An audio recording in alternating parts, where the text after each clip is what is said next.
நான் தொட மாட்டேன். எனக்கு அது அவசியமும் இல்லை. அது உங்களுக்கு நல்லாவே தெரியும். இந்த விஷயம் தப்பு பண்ண மாட்டான், தப்பு பண்ணவும் விட மாட்டான். அது யாராக இருந்தாலும் சரி, என்னோட கவர்மெண்ட்ல என் கூடவே இருக்கிறவங்களாகவும் சரி விட மாட்டான். சப்போஸ் யாருக்காவது அப்படி ஒரு எண்ணம் மனசுல இருந்துச்சுன்னா, நம்ம ஜெயிச்சுட்டோம், ஒரு ஆட்டம் ஆடி பார்க்கலாம் அப்படின்ற எண்ணம் யாருக்காவது இருந்துச்சுன்னா இப்பவே இந்த நிமிஷமே அதை எரேஸ் பண்ணிருங்க.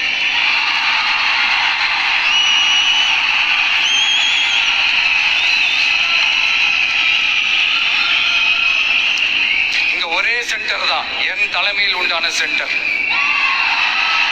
இந்த பக்கம் ஒரு சென்டர், இந்த பக்கம் ஒரு பவர் சென்டர், அங்க ஒரு பவர் சென்டர், அதெல்லாம் கிடையவே கிடையாது. இப்பவே சொல்லிடுறேன். பெண்கள், இளைஞர்கள், விவசாயிகள், அரசு ஊழியர்கள், ஆசிரியர்கள், உழைக்கிற மக்கள், மீனவர்கள் எல்லாருமே நம்ம டிவிக்கு அரசுல நல்லா இருப்போம், நல்லா இருப்போம், நல்லா இருப்போம்.